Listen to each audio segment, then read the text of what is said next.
एक बहुत ही माड़े हालात ਦੇ ਵਿੱਚੋਂ ਪੰਜਾਬ ਦੀ ਇੰਡਸਟਰੀ ਚੱਲੀ ਹੈ। 2011 ਦੇ ਵਿੱਚ ਜਦੋਂ ਵੈਟ ਪ੍ਰਣਾਲੀ ਸੀ ਤਾਂ ਪੰਜਾਬ ਦਾ ਜਿਹੜਾ ਰੈਵਨਿਊ ਸੀ 12,200 ਕਰੋੜ ਰੁਪਏ ਰੈਵਨਿਊ ਸੀ ਤੇ ਹਰਿਆਣਾ ਦਾ ਰੈਵਨਿਊ ਜਿਹੜਾ ਹੁੰਦਾ ਸੀ ਵੈਟ ਰੈਵਨਿਊ ਉਹ 11,800 ਕਰੋੜ ਦੇ ਆਸ-ਪਾਸ ਸੀ। ਜੇ ਅੱਜ ਦੀ ਗੱਲ ਕਰੀਏ ਤਾਂ ਅੱਜ ਹਰਿਆਣਾ ਦਾ ਰੈਵਨਿਊ ਜਿਹੜਾ ਉਹ 60,000 ਕਰੋੜ ਨੂੰ ਕ੍ਰਾਸ ਕਰ ਰਿਹਾ GST ਰੈਵਨਿਊ, ਔਰ ਪੰਜਾਬ ਦਾ ਰੈਵਨਿਊ ਜਿਹੜਾ 16,000 ਕਰੋੜ ਕ੍ਰਾਸ ਨਹੀਂ ਕਰ ਪਾ ਰਿਹਾ।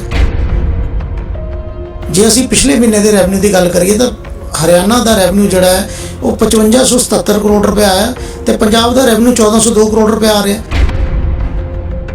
ਪ੍ਰੋ ਕੋਵਿਡ ਤੇ ਪੋਸਟ ਕੋਵਿਡ 2 ਸਾਲਾਂ ਦੇ ਜੇ ਅਸੀਂ ਕੰਪੈਰੀਜ਼ਨ ਲਾ ਲਈਏ 2019 ਤੇ 2020 ਦਾ ਸਰਕਾਰੀ ਰਿਪੋਰਟ ਦੇ ਹਿਸਾਬ ਨਾਲ ਹੀ 14,249 ਫੈਕਟਰੀਆਂ ਪੰਜਾਬ ਦੇ ਵਿੱਚ ਬੰਦ ਹੋ ਗਈਆਂ ਔਰ 10,000 ਤੋਂ ਉੱਪਰ ਜਿਹੜੀ ਹੈ ਇਹਦੇ ਚ ਸਮਾਲ ਸਕੇਲ ਇੰਡਸਟਰੀ ਹੈ ਜਿਹੜੀ ਬੰਦ ਹੋ ਚੁੱਕੀ ਹੈ कोविड के दौरान। और सरकार वालों इस उपर कोई ध्यान नहीं दिता गया, ना कोई रिलीफ दिता गया। ओवरऑल जिहड़े हालात ने पंजाब की इंडस्ट्री के बहुत एक बदहाली वाल बन रहे हैं। साडे हालात सुधर नहीं रहे। पंजाब अज जे पर कैपिटा इनकम च देखिए तो इंडिया के 19वें नंबर पर आ रहा और बहुत ही पिछड़ियां हुई हैं। उड़ीसा वर्गियां स्टेटां तो भी असीं आलमोस्ट उन्हां नाल कंपीटिशन कर रहे हैं। ਜਿਹੜੇ ਸਮਾਲ ਸਕੇਲ ਦੇ ਕਨੈਕਸ਼ਨ ਸੀ ਉਹ 10,99,243 ਕਿਲੋਵਾਟ ਦੇ ਸੀ, ਜਿਹੜੇ ਕਿ ਘਟ ਕੇ 10,55,227 ਕਿਲੋਵਾਟ ਰਹਿ ਗਏ। ਮੀਡੀਅਮ ਸਕੇਲ ਇੰਡਸਟਰੀ ਹੁੰਦੀ ਜਿਹੜੀ 20 ਕਿਲੋਵਾਟ ਤੋਂ 100 ਕਿਲੋਵਾਟ ਦੇ ਵਿੱਚ ਆਉਂਦੀ ਹੈ, ਉਹਨਾਂ ਦੇ ਕਨੈਕਸ਼ਨ 20,29,163 ਕਿਲੋਵਾਟ ਦੇ ਸੀ, ਉਹ ਘਟ ਕੇ 16,08,963 ਕਿਲੋਵਾਟ ਰਹਿ ਗਏ। ਜਿਹੜੀ ਲਾਰਜ ਸਕੇਲ ਇੰਡਸਟਰੀ 100 ਕਿਲੋਵਾਟ ਤੋਂ ਉੱਪਰ ਦੀ ਇੰਡਸਟਰੀ ਹੈ ਉਹਨਾਂ ਦੇ ਕਨੈਕਸ਼ਨ 65,52,580 ਕਿਲੋਵਾਟ ਦੇ ਸੀ, ਜਿਹੜੇ ਘਟ ਕੇ 58,74,316 ਕਿਲੋਵਾਟ ਇਸੇ ਟਾਈਮ ਦੇ ਦੌਰਾਨ ਰਹਿ ਗਏ।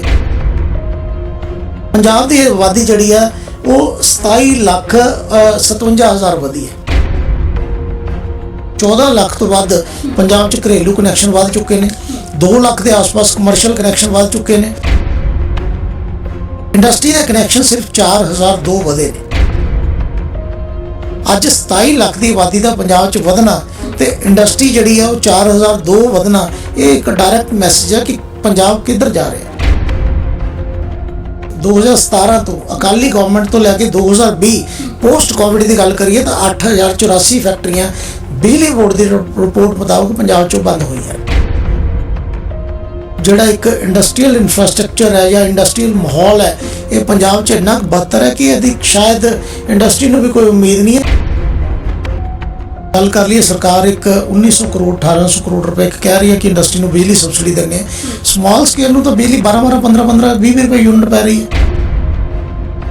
ਜੇ ਅਸੀਂ ਅੱਜ 1700 ਕਰੋੜ ਦੀ ਸਬਸਿਡੀ ਦੀ ਡਿਸਟ੍ਰੀਬਿਊਸ਼ਨ ਦੀ ਗੱਲ ਕਰੀਏ ਤਾਂ ਜਿਹੜੀ 96,000 ਸਮਾਲ ਸਕੇਲ ਇੰਡਸਟਰੀ ਹੈ ਉਹਨੂੰ ਸਿਰਫ 131 ਕਰੋੜ ਰੁਪਏ ਮਿਲਦਾ। ਗਵਰਨਮੈਂਟ ਦੀ ਸਿੰਗਲ ਵਿੰਡੋ, ਗਵਰਨਮੈਂਟ ਦੀ ਸਕੀਮ ਫੇਲ ਹੋ ਚੁੱਕੀ ਹੈ। ਐਡੀ ਕਰਪਸ਼ਨ ਹੈ ਪੰਜਾਬ ਦੇ ਵਿੱਚ ਕਿ ਬਿਨਾਂ ਪੈਸੇ ਦਿੱਤੇ ਤੁਸੀਂ ਸਰਕਾਰ ਤੋਂ ਕੋਈ ਕੰਮ ਨਹੀਂ ਕਰਵਾ ਸਕਦੇ। ਔਰ ਜਿਹੜਾ ਵੀ ਕੋਈ ਆਫਿਸਰ ਸਾਡੀਆਂ ਫੈਕਟਰੀਆਂ 'ਚ ਆਏਗਾ ਔਰ ਉਹਨਾਂ ਦੀ ਜੋ ਛਿੱਤਰਪਰੇਡ ਅਸੀਂ ਕਰ ਸਕਾਂਗੇ ਉਹ ਕਰਾਂਗੇ। ਅੱਜ ਪੰਜਾਬ ਦੇ ਟੈਕਨੋਲੋਜੀ ਸੈਂਟਰ ਪੂਰੀ ਤਰ੍ਹਾਂ ਫੇਲ ਨੇ। ਨਾ ਸਾਡੇ ਕੋਲ ਅੱਜ ਫੰਡ ਨੇ, ਨਾ ਸਾਡੇ ਕੋਲ ਟੈਕਨੋਲੋਜੀ ਹੈ। ਪੰਜਾਬ ਦੇ ਵਿੱਚ ਲੋਹਾ ਮਹਿੰਗਾ, ਪੰਜਾਬ 'ਚ ਲੇਬਰ ਮਹਿੰਗੀ ਹੈ, ਪੰਜਾਬ 'ਚ ਲਾਈਟ ਮਹਿੰਗੀ ਹੈ।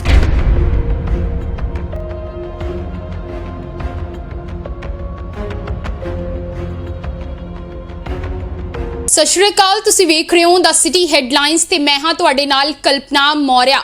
ਹਮੇਸ਼ਾ ਗੱਲ ਹੁੰਦੀ ਹੈ ਕਿ ਜਦ ਕਦੇ ਵੀ ਸਰਕਾਰ ਵੱਲੋਂ ਦਾਅਵੇ ਕੀਤੇ ਜਾਂਦੇ ਨੇ ਤੇ ਉਹ ਦਾਅਵੇ ਜਿਹੜੇ ਹੈ ਹਮੇਸ਼ਾ ਦਾਅਵੇ ਹੀ ਨਜ਼ਰ ਆਏ ਆ। ਜ਼ਮੀਨੀ ਪੱਧਰ ਤੇ ਉਸ ਦੀ ਹਕੀਕਤ ਜਿਹੜੀ ਹੈ ਬਿਲਕੁਲ ਉਲਟ ਹੀ ਨਜ਼ਰ ਆਉਂਦੀ ਹੈ। ਠੀਕ ਇਸੇ ਤਰੀਕੇ ਨਾਲ ਜੇ ਗੱਲ ਕੀਤੀ ਜਾਵੇ ਇੰਡਸਟਰੀਜ਼ ਦੀ ਤੇ ਠੀਕ ਉਸੇ ਤਰੀਕੇ ਨਾਲ ਇੱਥੇ ਵੀ ਕੁਝ ਹਾਲਾਤ ਇਹੋ ਜਿਹੇ ਹੀ ਨਜ਼ਰ ਆ ਰਹੇ ਨੇ। ਇੱਕ ਪਾਸੇ ਜੇ ਪੰਜਾਬ ਸਰਕਾਰ ਦੀ ਗੱਲ ਕੀਤੀ ਜਾਵੇ, ਪੰਜਾਬ ਸਰਕਾਰ ਵੱਲੋਂ ਦਾਅਵੇ ਤਾਂ ਸ਼ੁਰੂਆਤ ਤੋਂ ਹੀ ਵੱਡੇ ਕੀਤੇ ਗਏ ਨੇ, ਹਾਲੇ ਵੀ ਕੀਤੇ ਜਾ ਰਹੇ ਨੇ ਕਿ ਕਿਸ ਤਰੀਕੇ ਨਾਲ ਇੰਡਸਟਰੀ ਦੇ ਵਿਕਾਸ ਦੇ ਲਈ ਕੰਮ ਕੀਤਾ ਗਿਆ ਹੈ ਤੇ ਇਸ ਦੇ ਨਾਲ ਹੀ ਕੀਤੇ ਜਾਣਗੇ ਵੀ। ਪਰ ਪਿਛਲੇ ਕਈ ਸਾਲਾਂ ਦੇ ਵਿੱਚ ਇੰਡਸਟਰੀ ਕਿਸ ਤਰੀਕੇ ਨਾਲ ਬੱਤਰ ਹਾਲਾਤਾਂ ਤੋਂ ਗੁਜ਼ਰ ਰਹੀ ਹੈ, ਕਿਸ ਤਰੀਕੇ ਨਾਲ ਹਾਲਾਤ ਜਿਹੜੇ ਨੇ ਕਾਫੀ ਬੱਤਰ ਹੁੰਦੇ ਨਜ਼ਰ ਆਏ ਨੇ। ਬਿਲਕੁਲ ਉਹ तमाम ਜਿਹੜੀ ਹੈ ਜਾਣਕਾਰੀ ਇੱਕ ਰਿਪੋਰਟ ਦੇ ਵਿੱਚ ਸਾਹਮਣੇ ਆਈ ਹੈ ਤੇ ਉਹੀ ਰਿਪੋਰਟ ਹੁਣ ਨਵੇਂ ਮੁੱਖ ਮੰਤਰੀ ਜੋ ਕਿ ਚਰਨਜੀਤ ਸਿੰਘ ਚੰਨੀ ਬਣੇ ਨੇ ਉਹਨਾਂ ਨੂੰ ਵੀ ਭੇਜੀ ਗਈ ਹੈ। ਰਿਪੋਰਟ ਜਿਹੜੀ ਹੈ ਲੁਧਿਆਣਾ ਦੇ ਜਾਣੇ ਮਾਨੇ ਇੰਡਸਟਰੀਲਿਸਟ ਬਦੀਸ਼ ਜਿੰਦਲ ਜੀ ਵੱਲੋਂ ਬਣਾ ਕੇ ਜਿਹੜੀ ਹੈ ਭੇਜੀ ਗਈ ਹੈ। ਉਹ ਜਾਣਕਾਰੀ ਲੈ ਲੈਣੇ ਆ, ਸਾਡੇ ਨਾਲ ਇੰਡਸਟਰੀਲਿਸਟ ਬਦੀਸ਼ ਜਿੰਦਲ जी मौजूद ने ते गलबात कर लेने सर। ਰਿਪੋਰਟ ਇੱਕ ਤੁਹਾਡੇ ਵੱਲੋਂ ਨਵੇਂ ਬਣੇ ਮੁੱਖ ਮੰਤਰੀ ਚਰਨਜੀਤ ਸਿੰਘ ਚੰਨੀ ਜੀ ਨੂੰ ਭੇਜੀ ਗਈ ਹੈ ਤੇ ਉਸ ਰਿਪੋਰਟ ਦੀ ਜੇ ਗੱਲ ਕੀਤੀ ਜਾਵੇ, ਪਹਿਲਾਂ ਤਾਂ ਅਸੀਂ ਫੈਕਟਸ ਦੀ ਵੀ ਜ਼ਰੂਰ ਗੱਲ ਕਰਾਂਗੇ ਕਿ ਕਿਸ ਤਰੀਕੇ ਨਾਲ ਇੰਡਸਟਰੀ ਪਿਛਲੇ ਕਈ ਸਾਲਾਂ ਦੇ ਵਿੱਚ ਜਿਹੜਾ ਹੈ ਬੱਤਰ ਹਾਲਾਤਾਂ ਤੋਂ ਗੁਜ਼ਰ ਰਹੀ ਹੈ।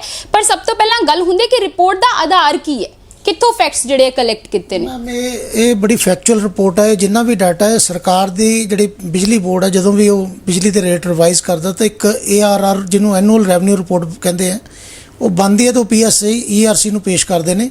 ਇਹ ਪੂਰਾ ਦਾ ਪੂਰਾ ਜਿਹੜਾ ਇਲੈਕਟ੍ਰਿਸਿਟੀ ਨਾਲ ਰਿਲੇਟਡ ਡਾਟਾ ਇਹ ਉੱਥੋਂ ਲਿੱਤਾ ਗਿਆ ਹੈ। GST ਦੇ ਡਾਟੇ ਨੇ, ਜਿਹੜੇ ਰੈਵਨਿਊ ਰਿਕਾਰਡ ਨੇ, ਰੈਵਨਿਊ ਰਿਪੋਰਟਸ ਨੇ ਸਟੇਟ ਗਵਰਨਮੈਂਟ ਤੇ ਸੈਂਟਰਲ ਗਵਰਨਮੈਂਟ ਦੀਆਂ, ਇਹ ਉੱਥੇ ਲਿੱਤਾ ਗਿਆ ਔਰ ਬਹੁਤ ਹੀ ਫੈਕਚੁਅਲ ਡਾਟਾ ਇਹਦੇ ਵਿੱਚ ਜਿਹੜਾ ਹੈ ਉਹ ਆਰਗੇਨਾਈਜੇਸ਼ਨ ਵੱਲੋਂ ਲਿੱਤਾ ਗਿਆ। ਇਹਦੇ 'ਚ ਮੈਂ ਸਮਝਦਾ ਵੀ ਇਹਦੇ 'ਚ ਬਿਲੋ 1% ਵੀ ਜਿਹੜਾ ਹੈ ਇਹਦੇ ਵਿੱਚ ਕਿਤੇ ਐਰਰ ਨਹੀਂ ਹੈ। ਤੇ ਸਰ ਰਿਪੋਰਟ ਦੀ ਗੱਲ ਕੀਤੀ ਜਾਵੇ, ਕਿਉਂਕਿ ਰਿਪੋਰਟ ਤੋਂ ਬਾਅਦ ਇਹ ਸਾਰੀ ਜਾਣਕਾਰੀ ਖੁੱਲ ਕੇ ਸਾਹਮਣੇ ਆ ਰਹੀ ਕਿ ਕਿਸ ਤਰੀਕੇ ਨਾਲ ਪਿਛਲੇ ਕਈ ਸਾਲਾਂ ਤੋਂ ਇੰਡਸਟਰੀ ਜਿਹੜੇ ਕਾਫੀ ਮਾੜੇ ਹਾਲਾਤਾਂ ਤੋਂ ਗੁਜ਼ਰ ਰਹੀ ਹੈ ਤੇ ਕੀ ਕੁਝ ਚੀਜ਼ਾਂ ਨਿਕਲ ਕੇ ਸਾਹਮਣੇ, ਕਿਹੜੀ ਚੀਜ਼ਾਂ ਦਾ ਜ਼ਿਕਰ ਹੈ ਇਸ ਰਿਪੋਰਟ ਦੇ ਵਿੱਚ। ਦੇਖੋ, ਇਹ ਬਦਹਾਲੀ ਜਿਹੜੀ ਹੈ ਪੰਜਾਬ ਦੀ ਇੰਡਸਟਰੀ ਦੀ ਪਿਛਲੇ ਇੱਕ ਦਸ਼ਕ ਤੋਂ ਜਿੱਥੋਂ ਦੀ ਇਹ ਰਿਪੋਰਟ ਬਣੀ ਹੈ, 2012 ਤੋਂ ਲੈ ਕੇ 2020 ਤੱਕ ਦਾ ਜਿਹੜਾ ਇਹਦੇ 'ਚ ਅੰਕੜਾ ਦਿੱਤਾ ਗਿਆ, ਇੱਕ ਬਹੁਤ ਹੀ ਮਾੜੇ ਹਾਲਾਤ ਦੇ ਵਿੱਚੋਂ ਪੰਜਾਬ ਦੀ ਇੰਡਸਟਰੀ ਚੱਲੀ ਹੈ। ਗੱਲ ਕੀਤੀ ਜਾਵੇ ਕਿ ਜੇ ਆਪਾਂ GST ਰੈਵਨਿਊ ਦੀ ਗੱਲ ਕੀਤੀ ਜਾਈਏ ਤਾਂ 2011 ਦੇ ਵਿੱਚ ਜਦੋਂ ਵੈਟ ਪ੍ਰਣਾਲੀ ਸੀ ਤਾਂ ਪੰਜਾਬ ਦਾ ਜਿਹੜਾ ਰੈਵਨਿਊ ਸੀ ਉਹ 12,200 ਕਰੋੜ ਰੁਪਏ ਰੈਵਨਿਊ ਸੀ ਤੇ ਹਰਿਆਣਾ ਦਾ ਰੈਵਨਿਊ ਜਿਹੜਾ ਹੁੰਦਾ ਸੀ ਵੈਟ ਰੈਵਨਿਊ ਉਹ 11,800 ਕਰੋੜ ਦੇ ਆਸ-ਪਾਸ ਸੀ। ਜੇ ਅੱਜ ਦੀ ਗੱਲ ਕਰੀਏ ਤਾਂ ਅੱਜ ਹਰਿਆਣਾ ਦਾ ਰੈਵਨਿਊ ਜਿਹੜਾ ਉਹ 60,000 ਕਰੋੜ ਨੂੰ ਕ੍ਰਾਸ ਕਰ ਰਿਹਾ GST ਰੈਵਨਿਊ, ਔਰ ਪੰਜਾਬ ਦਾ ਰੈਵਨਿਊ ਜਿਹੜਾ 16,000 ਕਰੋੜ ਕ੍ਰਾਸ ਨਹੀਂ ਕਰ ਪਾ ਰਿਹਾ। ਜੇ ਅਸੀਂ ਪਿਛਲੇ ਮਹੀਨੇ ਦੇ ਰੈਵਨਿਊ ਦੀ ਗੱਲ ਕਰੀਏ ਤਾਂ ਹਰਿਆਣਾ ਦਾ ਰੈਵਨਿਊ ਜਿਹੜਾ ਹੈ ਉਹ 5577 ਕਰੋੜ ਰੁਪਏ ਆਇਆ ਤੇ ਪੰਜਾਬ ਦਾ ਰੈਵਨਿਊ 1402 ਕਰੋੜ ਰੁਪਏ ਆ ਰਿਹਾ।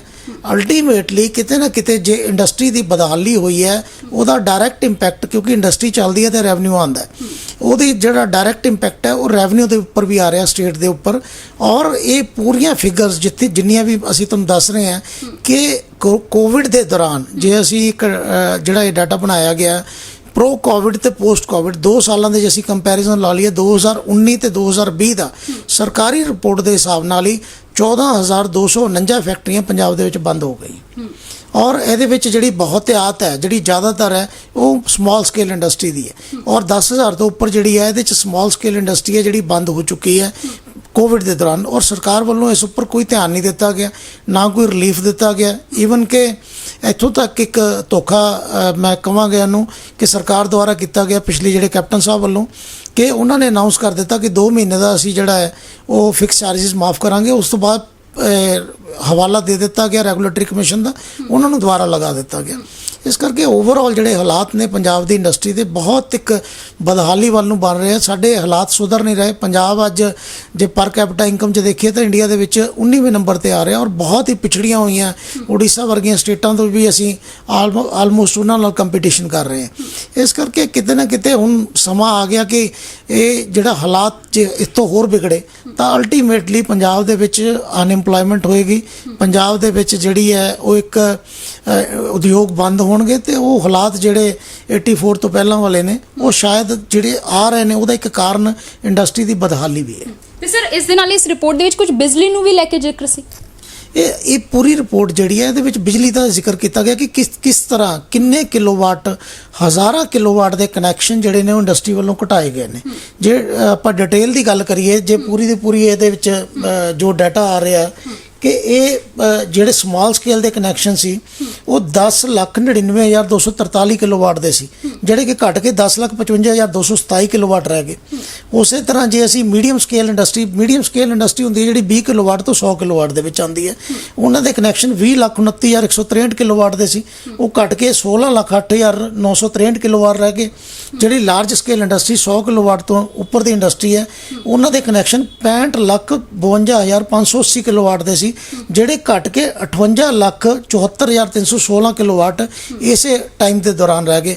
ਔਰ ਦੂਸਰੀ ਗੱਲ ਇਹ ਹੈ ਕਿ ਇਸ ਦੌਰਾਨ ਪੰਜਾਬ ਦੀ ਆਬਾਦੀ, ਜੇ ਅਸੀਂ 2000 ਕੰਪੈਰੀਜ਼ਨ ਡਾਟਾ ਕਰੀਏ 2012 ਦਾ ਤੇ 2020 ਦਾ, ਪੰਜਾਬ ਦੀ ਆਬਾਦੀ ਜਿਹੜੀ ਹੈ ਉਹ 27,57,000 ਵਧੀ ਹੈ। 27,57,000 ਪੰਜਾਬ ਦੀ ਆਬਾਦੀ ਜਿਹੜੀ ਇੰਕਰੀਜ਼ ਹੋਈ ਹੈ। ਉਸ ਤੋਂ ਬਾਅਦ ਜੇ ਅਸੀਂ ਇੱਥੇ ਕਨੈਕਸ਼ਨਾਂ ਦੀ ਗੱਲ ਕਰੀਏ ਤਾਂ 14 ਲੱਖ ਤੋਂ ਵੱਧ ਪੰਜਾਬ 'ਚ ਘਰੇਲੂ ਕਨੈਕਸ਼ਨ ਵੱਧ ਚੁੱਕੇ ਨੇ, 2 ਲੱਖ ਦੇ ਆਸ-ਪਾਸ ਕਮਰਸ਼ੀਅਲ ਕਨੈਕਸ਼ਨ ਵੱਧ ਚੁੱਕੇ ਨੇ, 2.5 ਲੱਖ ਦੇ ਆਸ-ਪਾਸ ਐਗਰੀਕਲਚਰ ਕਨੈਕਸ਼ਨ ਵੱਧ ਚੁੱਕੇ ਨੇ। ਇੰਡਸਟਰੀ ਦੇ ਕਨੈਕਸ਼ਨ ਸਿਰਫ 4,002 ਵਧੇ ਨੇ। ਅੱਜ 27 ਲੱਖ ਦੀ ਆਬਾਦੀ ਦਾ ਪੰਜਾਬ 'ਚ ਵਧਣਾ ਤੇ ਇੰਡਸਟਰੀ ਜਿਹੜੀ ਆ ਉਹ 4,002 ਵਧਣਾ, ਇਹ ਇੱਕ ਡਾਇਰੈਕਟ ਮੈਸੇਜ ਹੈ ਕਿ ਪੰਜਾਬ ਕਿੱਧਰ ਜਾ ਰਿਹਾ। ਅੱਜ ਹਰਿਆਣਾ ਦੇ ਵਿੱਚ ਪਿਛਲੇ 10 ਸਾਲਾਂ ਦੇ ਵਿੱਚ ਘੱਟੋ ਘੱਟ 50,000 ਤੋਂ ਵੱਧ ਫੈਕਟਰੀ ਵੱਧ ਗਈ ਹੈ। ਅੱਜ ਪੰਜਾਬ ਦੇ ਵਿੱਚ 4,002 ਫੈਕਟਰੀਆਂ ਵਧੀਆਂ। ਇਹ ਇੱਕ ਨੈਗੇਟਿਵ ਜਿਹੜੀ ਘਰ ਘਰ ਰੋਜ਼ਗਾਰ ਯੋਜਨਾ ਹੈ ਗਵਰਨਮੈਂਟ ਦੀ, ਇਹਦਾ ਬੇਸ ਕੀ ਸੀ? ਇਹਦਾ ਬੇਸ ਸਿਰਫ ਇਹ ਸੀ ਕਿ ਅਸੀਂ ਇੱਥੇ ਇੰਡਸਟਰੀ ਗਰੋ ਕਰਾਂਗੇ, ਇੰਡਸਟਰੀ ਗਰੋ ਕਰਾਂਗੇ ਤੇ ਅਸੀਂ ਇੰਪਲੋਇਮੈਂਟ ਦੇਵਾਂਗੇ। ਅੱਜ ਜੇ ਸਾਡੀਆਂ ਇੰਡਸਟਰੀਆਂ ਬੰਦ ਹੋ ਗਈਆਂ ਔਰ ਇਹ ਸਕੀਮ ਵੈਸੇ ਵੀ ਫਲॉप ਰਹੀ ਹੈ। ਇਹ ਸਰਕਾਰ ਜਿਹੜੀ ਹੁਣ ਸਰਕਾਰ ਆਪਣੀ ਸਰਕਾਰ ਨੂੰ ਐਲੀਗੇਸ਼ਨ ਕਰ ਰਹੀ ਹੈ। ਔਰ ਇਸ ਤੋਂ ਇਲਾਵਾ ਜੇ ਆਪਾਂ ਗੱਲ ਕਰੀਏ ਇਨਵੈਸਟ ਪੰਜਾਬ ਦੀ, ਪੁਰਾਣੀ ਸਰਕਾਰ ਸੀ, ਪੁਰਾਣੀ ਸਰਕਾਰ ਦੇ ਟਾਈਮ ਦੇ ਵਿੱਚ ਸਿਰਫ 5 ਜਾਂ 6,000 ਇੰਡਸਟਰੀਜ਼ ਵਧੀਆਂ ਸੀਗੀਆਂ ਔਰ ਉਹ ਦਾਅਵੇ ਕੀਤੇ ਜਾ ਰਹੇ ਸੀ ਕਿ ਅਸੀਂ 1 ਲੱਖ ਕਰੋੜ ਦੀ ਇਨਵੈਸਟਮੈਂਟ ਜਿਹੜੀ ਇਨਵੈਸਟ ਪੰਜਾਬ 'ਚ ਲਿਆ ਹੈ। ਇਹ ਨਵੀਂ ਸਰਕਾਰ ਆਈ, ਇਹ 70,000 ਕਰੋੜ ਦੇ ਦਾਅਵੇ ਕਰਨ ਲੱਗ ਗਈ ਔਰ ਜਦ ਕਿ 2000 ਜੇ ਅਸੀਂ 2017 ਤੋਂ ਅਕਾਲੀ ਗਵਰਨਮੈਂਟ ਤੋਂ ਲੈ ਕੇ 2020 ਪੋਸਟ ਕੋਵਿਡ ਦੀ ਗੱਲ ਕਰੀਏ ਤਾਂ 8,084 ਫੈਕਟਰੀਆਂ ਬਿਜਲੀ ਬੋਰਡ ਦੀ ਰਿਪੋਰਟ ਮੁਤਾਬਕ ਪੰਜਾਬ 'ਚੋਂ ਬੰਦ ਹੋਈਆਂ। ਇਸ ਕਰਕੇ ਕਿਤੇ ਨਾ ਕਿਤੇ ਇਹ ਇੱਕ ਡਾਇਰੈਕਟ ਮੈਸੇਜ ਆ ਰਿਹਾ ਕਿ ਅਲਟੀਮੇਟਲੀ ਜਿਹੜਾ ਇੱਕ ਇੰਡਸਟਰੀਅਲ ਇਨਫਰਾਸਟ੍ਰਕਚਰ ਹੈ ਜਾਂ ਇੰਡਸਟਰੀਅਲ ਮਾਹੌਲ ਹੈ ਇਹ ਪੰਜਾਬ 'ਚ ਇੰਨਾ ਕੁ ਬਦਤਰ ਹੈ ਕਿ ਇਹਦੀ ਸ਼ਾਇਦ ਇੰਡਸਟਰੀ ਨੂੰ ਵੀ ਕੋਈ ਉਮੀਦ ਨਹੀਂ ਹੈ। ਇਸ ਕਰਕੇ ਇੰਡਸਟਰੀਜ਼ ਆਪਣੇ ਆਪ ਹੀ ਬੰਦ ਕਰ ਰਹੇ ਨੇ। ਬਿਲਕੁਲ ਸਰ, ਹਲੇ ਜੋ ਤੁਹਾਡੇ ਵੱਲੋਂ ਡੇਟਾ ਵੀ ਦੱਸਿਆ ਗਿਆ ਕਿ ਪਿਛਲੇ 4.5 ਸਾਲਾਂ ਦੇ ਵਿੱਚ 8,084 ਜਿਹੜੀ ਫੈਕਟਰੀਜ਼ ਨੇ ਉਹ ਬੰਦ ਹੋਈਆਂ ਨੇ। ਦੇਖਿਆ ਜਾਵੇ ਤਾਂ ਫੈਕਟਰੀਜ਼ ਘੱਟ ਹੋ ਰਹੀਆਂ ਨੇ, ਗਰੋਥ ਹੋ ਨਹੀਂ ਰਹੀ। ਇਸ ਦੇ ਪਿੱਛੇ ਕਾਰਨ ਕੀ ਹੈ? ਦੇਖੋ, ਮੇਨ ਜਿਹੜਾ ਕਾਰਨ ਹੈ ਕਿ ਸਰਕਾਰ ਦੀ ਇੱਕ ਬਿਊਰੋਕ੍ਰੇਸੀ ਜਿਹੜੀ ਹੈ ਉਹ ਕੋਈ ਸਪੋਰਟ ਨਹੀਂ ਕਰ ਰਹੀ। ਅੱਜ ਅਸੀਂ ਗੱਲ ਕਰ ਲਈਏ, ਸਰਕਾਰ ਇੱਕ 1,900 ਕਰੋੜ 1,800 ਕਰੋੜ ਰੁਪਏ ਇੱਕ ਕਹਿ ਰਹੀ ਹੈ ਕਿ ਇੰਡਸਟਰੀ ਨੂੰ ਬਿਜਲੀ ਸਬਸਿਡੀ ਦਿੰਦੇ ਆ। ਸਮਾਲ ਸਕੇਲ ਨੂੰ ਤਾਂ ਬਿਜਲੀ 12-12 15-15 20 ਰੁਪਏ ਯੂਨਿਟ ਪੈ ਰਹੀ ਹੈ। ਮੀਡੀਅਮ ਸਕੇਲ ਨੂੰ 10 ਤੋਂ ਲੈ ਕੇ ਅੱਜ ਉਹਦੀ ਜੇ ਅਸੀਂ ਡਿਸਟ੍ਰੀਬਿਊਸ਼ਨ ਦੀ ਗੱਲ ਕਰੀਏ, ਜੇ ਅਸੀਂ ਅੱਜ 1,700 ਕਰੋੜ ਦੀ ਸਬਸਿਡੀ ਦੀ ਡਿਸਟ੍ਰੀਬਿਊਸ਼ਨ ਦੀ ਗੱਲ ਕਰੀਏ ਤਾਂ ਜਿਹੜੀ 96,000 ਸਮਾਲ ਸਕੇਲ ਇੰਡਸਟਰੀ ਹੈ ਉਹਨੂੰ ਸਿਰਫ 131 ਕਰੋੜ ਰੁਪਏ ਮਿਲਦਾ, ਜਦ ਕਿ ਜਿਹੜੀਆਂ 6500 ਲਾਰਜ ਇੰਡਸਟਰੀਜ਼ ਨੇ ਉਹਨਾਂ ਨੂੰ 1,488 ਕਰੋੜ ਰੁਪਏ ਸਬਸਿਡੀ ਮਿਲ ਰਹੀ ਹੈ। ਇਸ ਕਰਕੇ ਅਲਟੀਮੇਟਲੀ ਜਿਹੜੀ ਉਹਦੀ ਡਿਸਟ੍ਰੀਬਿਊਸ਼ਨ ਵੀ ਹੋ ਰਹੀ ਹੈ ਸਬਸਿਡੀ ਦੀ, ਉਹ ਇਸ ਰੇਸ਼ੋ 'ਚ ਹੋ ਰਹੀ ਹੈ ਕਿ ਕੁਝ 100 ਜਿਹੜੀਆਂ ਬੜੀਆਂ ਫੈਕਟਰੀਆਂ ਉਹੀ ਉਹਦਾ ਬੈਨੀਫਿਟ ਲੈ ਪਾ ਰਹੀਆਂ। ਇਸ ਕਰਕੇ ਦੂਸਰੀ ਗੱਲ ਕਰੀਏ ਇਨਫਰਾਸਟ੍ਰਕਚਰ ਦੀ, ਵਾਸਟ ਇਨਫਰਾਸਟ੍ਰਕਚਰ ਅੱਜ ਫੋਕਲ ਪੁਆਇੰਟਾਂ 'ਚ ਚਲੇ ਜਾਓ, ਇੰਡਸਟਰੀਅਲ ਬੈਲਟਸ 'ਚ ਚਲੇ ਜਾਓ, ਕੋਈ ਸੜਕ ਉੱਥੇ ਪਹੁੰਚਣ ਵਾਸਤੇ ਨਹੀਂ ਹੈ। ਗਵਰਨਮੈਂਟ ਦੀ ਸਿੰਗਲ ਵਿੰਡੋ, ਗਵਰਨਮੈਂਟ ਦੀ ਸਕੀਮ ਫੇਲ ਹੋ ਚੁੱਕੀ ਹੈ। ਐਡੀ ਕਰਪਸ਼ਨ ਹੈ ਪੰਜਾਬ ਦੇ ਵਿੱਚ ਕਿ ਬਿਨਾਂ ਪੈਸੇ ਦਿੱਤੇ ਤੁਸੀਂ ਸਰਕਾਰ ਤੋਂ ਕੋਈ ਕੰਮ ਨਹੀਂ ਕਰਵਾ ਸਕਦੇ।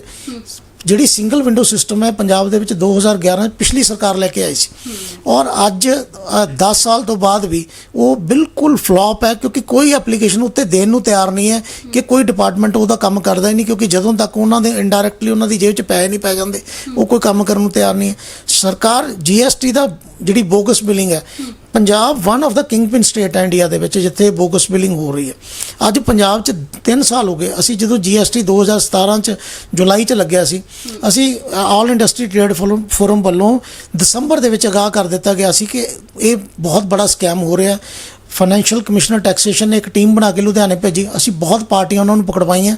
ਹਾਲਾਤ ਇਹ ਨੇ ਕਿ ਅੱਜ ਪੰਜਾਬ ਦੇ ਵਿੱਚ ਪਿਛਲੇ 1 ਜਾਂ 1.5 ਸਾਲ ਜਦੋਂ ਦਾ ਵੀ 2.5-3 ਸਾਲ ਦਾ ਅਸੀਂ ਕਹਿੰਦੇ GST ਲੱਗਿਆ, ਅੱਜ 2 ਲੱਖ ਕਰੋੜ ਤੋਂ ਉੱਪਰ ਦੀ ਸਰਕਾਰ ਕਹਿੰਦੀ ਹੈ ਕਿ ਬੋਗਸ ਬਿਲਿੰਗ ਹੋ ਚੁੱਕੀ ਹੈ। ਤੁਹਾਡਾ ਧਿਆਨ ਕਿੱਧਰ ਹੈ? ਇੰਡਸਟਰੀ ਵੱਲ, ਕਿਉਂਕਿ ਇੰਡਸਟਰੀ ਸਰਕਾਰ ਨੂੰ ਵੋਟ ਬੈਂਕ ਕਦੇ ਲੱਗੀ ਨਹੀਂ। ਉਹੀ ਕਾਰਨ ਸਰਕਾਰ ਦਾ ਇੱਕ ਮੇਨ ਜਿਹੜਾ ਸਾਹਮਣੇ ਆ ਰਿਹਾ ਕਿ ਕਦੇ ਸਰਕਾਰ ਦੀ ਕਿਸੇ ਪਾਲਿਸੀ ਦਾ ਫੋਕਸ ਵੀ ਉਹ ਇੰਡਸਟਰੀ ਨਹੀਂ ਰਿਹਾ। ਇੰਡਸਟਰੀ ਦੇ ਬੋਰਡ ਬਣੇ, ਉਹਨਾਂ 'ਚ ਇੰਡਸਟਰੀਲਿਸਟ ਦੀ ਜਗ੍ਹਾ ਦੂਸਰੇ ਲੋਕ ਲੈ ਲਿੱਤੇ ਗਏ। ਇੰਡਸਟਰੀ ਮਿਨਿਸਟਰ ਬਣਦਾ, ਉਹ ਉਸ ਬੈਕਗਰਾਊਂਡ 'ਚੋਂ ਲੈ ਲਿੱਤੇ ਜਾਂਦੇ ਆ ਜਿਨ੍ਹਾਂ ਨਾਲ ਇੰਡਸਟਰੀ ਦਾ ਕੋਈ ਤਾਲੁਕ ਨਹੀਂ ਹੈ। ਇਸ ਕਰਕੇ ਅਲਟੀਮੇਟਲੀ ਸਰਕਾਰ ਨੂੰ ਸੋਚਣਾ ਪਏਗਾ ਕਿ ਜਿਹੜਾ ਇਹ ਬੀਅਰ ਨੋਜ਼ ਦਾ ਜਿਹੜਾ ਸ਼ੂਜ਼ ਹੈ, ਕਿਉਂਕਿ ਪੰਗਾ ਕਿੱਥੇ ਪੈ ਰਿਹਾ ਅਲਟੀਮੇਟਲੀ ਸਰਕਾਰ ਨੂੰ ਨਾ ਤੇ ਕੋਈ ਗਾਈਡੈਂਸ ਹੈ, ਨਾ ਕੋਈ ਇਨਫੋਰਮੇਸ਼ਨ ਹੈ, ਨਾ ਸਰਕਾਰ ਕੋਲ ਕੋਈ ਡਾਟਾ। ਜੋ ਉਹਨਾਂ ਦੀ ਬਿਊਰੋਕ੍ਰੇਸੀ ਸਰਕਾਰ ਨੂੰ ਦੱਸ ਦਿੰਦੀ ਹੈ, ਸਰਕਾਰ ਉਹੀ ਇੱਕ ਸੱਚ ਸਮਝ ਕੇ ਬੈਠ ਜਾਂਦੀ ਹੈ ਔਰ ਸੱਚ ਇਹ ਹੈ ਕਿ ਪੰਜਾਬ 'ਚ ਇੰਡਸਟਰੀ ਬੰਦ ਹੋ ਰਹੀ ਹੈ। ਸਰ, ਹਾਲ ਦੇ ਵਿੱਚ ਹੀ ਹੁਣ ਤੁਹਾਡੇ ਵੱਲੋਂ ਇਹ ਸਾਰੀ ਜਿਹੜੀ ਰਿਪੋਰਟ ਹੈ ਨਵੇਂ ਬਣੇ ਮੁੱਖ ਮੰਤਰੀ ਚਰਨਜੀਤ ਸਿੰਘ ਚੰਨੀ ਨੂੰ ਭੇਜ ਦਿੱਤੀ ਗਈ ਹੈ ਤੇ ਹੁਣ ਡਿਮਾਂਡ ਕੀ ਹੈ? ਇੱਕ ਤਾਂ ਮੈਸੇਜ ਕੀ ਦੇਣ ਦੀ ਕੋਸ਼ਿਸ਼ ਕੀਤੀ ਗਈ, ਉਹਨਾਂ ਨੂੰ ਧਿਆਨ ਜਿਹੜਾ ਇਹ ਸਾਰੀ ਚੀਜ਼ਾਂ ਪਾਸੇ ਦਿਵਾਤਾ ਹੈ, ਤੇ ਕੀ ਡਿਮਾਂਡ ਕੀ ਹੈ ਹੁਣ? ਦੇਖੋ ਗੱਲ ਇਹ ਹੈ ਕਿ ਜਿਹੜੀ ਇਹ ਸਰਕਾਰ ਦੀ ਫਾਰਮੇਸ਼ਨ ਹੋਈ ਹੈ, ਜਿਹੜੇ ਖੁਦ ਕਹਿ ਰਹੇ ਨੇ, ਉਹ ਕਹਿ ਰਹੇ ਕਿ ਇਹ ਇਮਾਨਦਾਰੀ ਵਾਸਤੇ ਹੋਈ ਹੈ। ਸਭ ਤੋਂ ਪਹਿਲੀ ਗੱਲ ਤਾਂ ਇਹ ਹੈ ਕਿ ਜਿਹੜੀ ਕਰਪਸ਼ਨ ਹੈ, ਅਸੀਂ ਪਹਿਲਾਂ ਵੀ ਕਹਿ ਚੁੱਕੇ ਹਾਂ ਕਿ ਸਾਨੂੰ ਸਰਕਾਰ ਤੋਂ ਕੋਈ ਪੰਜੀ ਦੀ ਇਮਦਾਦ ਨਹੀਂ ਚਾਹੀਦੀ, ਸਾਨੂੰ ਕੋਈ ਸਰਕਾਰ ਤੋਂ ਗ੍ਰਾਂਟ ਨਹੀਂ ਚਾਹੀਦੀ, ਸਾਨੂੰ ਕੋਈ ਸਰਕਾਰ ਤੋਂ, ਸਾਨੂੰ ਆਪਣਾ ਕੰਮ ਕਰਨ ਦੇ। ਜਿਹੜੀਆਂ ਤੁਹਾਡੀਆਂ ਕਾਲੀਆਂ ਭੇਡਾਂ, ਇਹ ਕਰਪਟ ਆਫਿਸਰ ਨੇ, ਇਹਨਾਂ ਨੂੰ ਸਾਡੀਆਂ ਫੈਕਟਰੀਆਂ ਤੋਂ ਦੂਰ ਰੱਖੋ। ਔਰ ਹਾਲਾਤ ਇੱਦਾਂ ਦੇ ਬਣਦੇ ਜਾ ਰਹੇ ਨੇ। ਬਹੁਤ ਜਲਦੀ ਅਸੀਂ ਪਹਿਲਾਂ ਵੀ ਇੱਕ ਲਾਠੀ ਬ੍ਰਿਗੇਡ ਬਣਾਈ ਸੀ, ਔਰ ਸ਼ਾਇਦ ਕੱਲ੍ਹ ਜਾਂ ਪਰਸੋਂ ਅਸੀਂ ਫਿਰ ਫੈਸਲਾ ਕਰ ਰਹੇ ਹਾਂ। ਔਰ ਜਿਹੜਾ ਵੀ ਕੋਈ ਆਫਿਸਰ ਸਾਡੀਆਂ ਫੈਕਟਰੀਆਂ 'ਚ ਆਏਗਾ, ਕਿਉਂਕਿ ਅਸੀਂ ਫੈਕਟਰੀਆਂ ਵੈਸੇ ਵੀ ਬੰਦ ਕਰ ਰਹੇ ਹਾਂ, ਔਰ ਉਹਨਾਂ ਦੀ ਜੋ ਛਿੱਤਰ ਪਰੇਡ ਅਸੀਂ ਕਰ ਸਕਾਂਗੇ ਉਹ ਕਰਾਂਗੇ, ਕਿਉਂਕਿ ਜਿਹੜੇ ਹੁਣ ਕਰਪਸ਼ਨ ਇੰਡਸਟਰੀ ਬਰਦਾਸ਼ਤ ਨਹੀਂ ਕਰੇਗੀ। ਦੂਸਰੀ ਗੱਲ ਹੈ ਕਿ ਇਨਫਰਾਸਟ੍ਰਕਚਰ ਹੈ। ਅੱਜ ਤੁਸੀਂ 100 ਕਿਲੋਵਾਟ 100 ਯੂਨਿਟ ਬਿਜਲੀ ਉਹਨੂੰ ਫ੍ਰੀ ਦੇ ਦਿੱਤੀ, ਦੂਜੀ ਸਰਕਾਰ ਕਹਿੰਦੀ ਅਸੀਂ 200 ਦੇਵਾਂਗੇ। ਤੀਜੀ, ਪੈਸੇ ਕਿੱਥੋਂ ਆਉਣਗੇ? ਤੁਹਾਡੀ ਕੋਈ ਪਾਰਟੀ ਫੰਡ 'ਚੋਂ ਪੈਸੇ ਨਹੀਂ ਜਾਣੇ, ਨਾ ਸੀਐਮ ਸਾਹਿਬ ਦੇ ਕੋਈ ਪਰਸਨਲ ਫੰਡ 'ਚੋਂ ਪੈਸੇ ਜਾਣੇ, ਪੈਸੇ ਇੰਡਸਟਰੀ 'ਚੋਂ ਜਾਣੇ। ਅੱਜ ਇੰਡਸਟਰੀ ਨੂੰ ਪ੍ਰਫੁੱਲਤ ਹੋਣ ਦਿਓ, ਉਹਨਾਂ ਨੂੰ ਜੋ ਰਿਕੁਆਇਰਮੈਂਟ ਹੈ। ਅੱਜ ਪੰਜਾਬ ਦੇ ਟੈਕਨੋਲੋਜੀ ਸੈਂਟਰ ਪੂਰੀ ਤਰ੍ਹਾਂ ਫੇਲ ਨੇ, ਚਾਹੇ ਪੰਜਾਬ ਦੇ ITIs ਨੇ, ਪੰਜਾਬ ਦੇ CTRs ਨੇ, ਪੰਜਾਬ ਦੇ R&D ਸੈਂਟਰਸ ਨੇ, ਪੂਰੀ ਤਰ੍ਹਾਂ ਫਲॉप ਹੋ ਚੁੱਕੇ ਨੇ। ਔਰ ਜਿੰਨੇ ਪੁਰਾਣੇ ਆਫਿਸਰ ਸੀ ਉੱਥੋਂ ਜਾ ਚੁੱਕੇ ਨੇ, ਨਵੀਂ ਭਰਤੀ ਉੱਥੇ ਬੰਦ ਹੋ ਚੁੱਕੀ ਹੈ। ਇਸ ਕਰਕੇ ਨਾ ਤੇ ਸਾਡੇ ਕੋਲ ਟੈਕਨੋਲੋਜੀ ਬਚੀ ਹੈ। ਪੰਜਾਬ ਦੇ ਵਿੱਚ ਬੈਂਕਾਂ ਦਾ ਇਹ ਹਾਲਾਤ ਹੈ ਕਿ ਕੋਈ, ਬਾਕੀ ਸਟੇਟਾਂ ਦੇ ਵਿੱਚ ਗਵਰਨਮੈਂਟ, ਹਰਿਆਣਾ ਦੇ ਵਿੱਚ ਗਵਰਨਮੈਂਟ ਖੁਦ ਸਪੋਰਟ ਕਰ ਰਹੀ ਹੈ ਇੰਡਸਟਰੀ ਨੂੰ, ਬੈਂਕਾਂ ਨਾਲ ਨੈਗੋਸ਼ੀਏਟ ਕਰਾ ਰਹੀ ਹੈ। ਅੱਜ ਪੰਜਾਬ ਦੇ ਵਿੱਚ ਕੋਈ NPA ਹੋ ਜਾਂਦਾ, ਸਰਕਾਰ ਬਿਲਕੁਲ ਵਿੱਚ ਇਨਵੋਲਵ ਹੋਣ ਨੂੰ ਤਿਆਰ ਨਹੀਂ ਹੈ। ਨਾ ਸਾਡੇ ਕੋਲ ਅੱਜ ਫੰਡ ਨੇ, ਨਾ ਸਾਡੇ ਕੋਲ ਟੈਕਨੋਲੋਜੀ ਹੈ। ਪੰਜਾਬ ਦੇ ਵਿੱਚ ਲੋਹਾ ਮਹਿੰਗਾ, ਪੰਜਾਬ 'ਚ ਲੇਬਰ ਮਹਿੰਗੀ ਹੈ, ਪੰਜਾਬ 'ਚ ਲਾਈਟ ਮਹਿੰਗੀ ਹੈ। ਇਹਨਾਂ ਹਾਲਾਤਾਂ ਦੇ ਵਿੱਚ ਇੱਥੇ ਕਦੋਂ ਤੱਕ ਇੰਡਸਟਰੀ ਚੱਲੇਗੀ, ਇਹ ਸਾਡੀ ਸਮਝ ਤੋਂ ਬਾਹਰ ਹੈ। ਇਸ ਕਰਕੇ ਪੰਜਾਬ 'ਚ ਸਭ ਤੋਂ ਪਹਿਲੀ ਰਿਕੁਆਇਰਮੈਂਟ ਜਿਹੜੀ ਆ ਫਰੇਟ ਸਬਸਿਡੀ ਦੀ ਹੈ, ਫਰੇਟ ਇਕੁਅਲਾਈਜੇਸ਼ਨ ਦੀ ਹੈ। ਪਹਿਲੀ ਗੱਲ ਤਾਂ ਸਰਕਾਰ ਜਿਹੜਾ ਇੱਧਰ ਉੱਧਰ ਪੈਸੇ 10,000 ਕਰੋੜ ਸਾਲ ਦਾ ਬਰਬਾਦ ਕਰ ਰਹੀ ਹੈ, ਉਹ ਜੇ ਥੋੜ੍ਹਾ ਜਿਹਾ ਪੈਸਾ ਵੀ ਇੰਡਸਟਰੀ 'ਚ ਪਾ ਦੇ ਤਾਂ ਸ਼ਾਇਦ ਸਰਕਾਰ ਦਾ ਰੈਵਨਿਊ, ਅੱਜ ਹਰਿਆਣਾ ਦਾ ਰੈਵਨਿਊ 34,000 ਕਰੋੜ ਪੰਜਾਬ ਨਾਲੋਂ ਜ਼ਿਆਦਾ ਹੈ GST ਦਾ। ਔਰ ਉਹ ਉਸ ਪੈਸੇ ਦੇ ਨਾਲ ਜੋ ਮਰਜ਼ੀ ਕਰੀ ਜਾਵੇ। ਅਸੀਂ ਕਹਿੰਦੇ ਕਿ ਤੁਸੀਂ ਪ੍ਰੋਫਿਟ ਆਏਗਾ, ਪੈਸਾ ਜਿੱਥੇ ਮਰਜ਼ੀ ਲਾਓ, ਲੇਕਿਨ ਜੋ ਇੰਡਸਟਰੀ ਦੀ ਰਿਕੁਆਇਰਮੈਂਟ ਹੈ, ਜਿੰਨਾ ਫੰਡ ਇੰਡਸਟਰੀ ਨੂੰ ਚਾਹੀਦਾ, ਅੱਜ ਘੱਟੋ ਘੱਟ ਉਹਨਾਂ ਫੰਡ ਤੁਸੀਂ ਇੰਡਸਟਰੀ ਨੂੰ ਦਿਓ ਤਾਂ ਕਿ ਇੰਡਸਟਰੀ ਆਪਣਾ ਕੰਮ ਕਰ ਸਕੇ। ਸਾਡੀਆਂ ਸਿੰਪਲ ਰਿਕੁਆਇਰਮੈਂਟਸ ਹੈ। ਕਰਪਸ਼ਨ ਜਿਹੜੀ ਆ ਇੰਡਸਟਰੀ 'ਚੋਂ ਖਤਮ ਕੀਤੀ ਜਾਵੇ, ਸਿੰਗਲ ਵਿੰਡੋ ਨੂੰ ਪ੍ਰੋਪਰਲੀ ਇੰਪਲੀਮੈਂਟ ਕੀਤਾ ਜਾਵੇ, ਜਿਹੜੀਆਂ ਆਨਲਾਈਨ ਕੰਸੈਂਟਸ ਨੇ ਉਹਨਾਂ ਨੂੰ ਬਿਲਕੁਲ ਜਿਹੜਾ ਆ ਉਹ ਸੈਲਫ ਅਥੈਂਟੀਕੇਸ਼ਨ ਨਾਲ ਦਿੱਤਾ ਜਾਵੇ। ਉਸ ਤੋਂ ਇਲਾਵਾ ਜਿਹੜਾ ਪੰਜਾਬ ਦੇ ਵਿੱਚ ਬਿਜਲੀ 5 ਰੁਪਏ ਦੀ ਜਿਹੜੀ ਸਰਕਾਰ ਨੇ ਕਹੀ ਸੀ, ਉਹ ਸਹੀ ਇਨ ਟਰੂ ਸਪਿਰਿਟ ਜਿਹੜੀ ਉਹ 5 ਰੁਪਏ ਦਿੱਤੀ ਜਾਣੀ ਚਾਹੀਦੀ ਹੈ। ਉਸ ਤੋਂ ਇਲਾਵਾ ਜਿਹੜੀ ਇੱਥੇ ਫਰੇਟ ਇਕੁਅਲਾਈਜੇਸ਼ਨ ਹੋਵੇ, ਸਾਨੂੰ ਇਨਫਰਾਸਟ੍ਰਕਚਰ ਦੇ ਪੈਸੇ ਦਿੱਤੇ ਜਾਣ, ਔਰ ਇਹ ਸਾਨੂੰ ਇਸ ਤੋਂ ਇਲਾਵਾ ਸਾਨੂੰ ਸਰਕਾਰ ਤੋਂ ਕੋਈ ਲੰਬੀ ਚੌੜੀ ਉਮੀਦ ਨਹੀਂ। ਬਿਲਕੁਲ, ਤੇ ਅਸੀਂ ਗੱਲਬਾਤ ਕੀਤੀ ਲੁਧਿਆਣਾ ਦੇ ਜਾਣੇ ਮਾਨੇ ਇੰਡਸਟਰੀਲਿਸਟ ਬਦੀਸ਼ ਜਿੰਦਲ ਜੀ ਨਾਲ। ਜਾਣਕਾਰੀ ਤੁਸੀਂ ਵੀ ਸੁਣ ਚੁੱਕੇ ਹੋ ਕਿਸ ਤਰੀਕੇ ਨਾਲ ਪਿਛਲੇ ਕਈ ਸਾਲਾਂ ਦੇ ਵਿੱਚ ਇੰਡਸਟਰੀ ਦੇ ਜਿਹੜੇ ਹਾਲਾਤ ਨੇ ਕਾਫੀ ਮਾੜੇ ਹੁੰਦੇ ਨਜ਼ਰ ਆ ਰਹੇ ਨੇ। ਇੱਕ ਵਾਰੀ ਫਿਰ ਤੋਂ ਜੋ ਨਵੇਂ ਮੁੱਖ ਮੰਤਰੀ ਚਰਨਜੀਤ ਸਿੰਘ ਚੰਨੀ ਬਣੇ ਨੇ, ਉਹਨਾਂ ਦਾ ਧਿਆਨ ਤਾਂ ਜ਼ਰੂਰ ਦਿਵਾਇਆ ਗਿਆ ਹੈ ਕਿ ਉਹ ਇਸ ਪਾਸੇ ਧਿਆਨ ਦੇਣ ਕਿਸ ਤਰੀਕੇ ਨਾਲ ਇੰਡਸਟਰੀ ਪਿਛਲੇ ਕਾਫੀ ਸਾਲਾਂ ਤੋਂ ਪ੍ਰਭਾਵਿਤ ਹੋਈ ਹੈ। ਪਰ ਉੱਥੇ ਗੱਲ ਉੱਥੇ ਆ ਜਾਂਦੀ ਹੈ ਕਿ ਇੱਕ ਵਾਰੀ ਫਿਰ ਦੇਖਣਾ ਇਹੀ ਹੋਵੇਗਾ ਕਿ ਕੀ ਨਵਾਂ ਚਿਹਰਾ ਜੋ ਸਾਹਮਣੇ ਆਇਆ, ਕਿ ਨਵੇਂ ਚਿਹਰੇ ਆਉਣ ਦੇ ਨਾਲ ਨਵੇਂ ਬਦਲਾਅ ਕੁਝ ਹੁੰਦੇ ਨੇ ਜਾਂ ਨਹੀਂ ਹੁੰਦੇ। ਬਿਲਕੁਲ ਇਹ ਤਾਂ ਜਿਹੜਾ ਆਉਣ ਵਾਲਾ ਸਮੇਂ ਹੀ ਦੱਸੇਗਾ। ਕੈਮਰਾਮੈਨ ਦੀਪਕ ਕੁਮਾਰ ਦੇ ਨਾਲ ਮੈਂ ਕਲਪਨਾ ਮੌਰਿਆ, ਵੇਖਦੇ ਰਹੋ ਦਾ ਸਿਟੀ ਹੈਡਲਾਈਨਸ।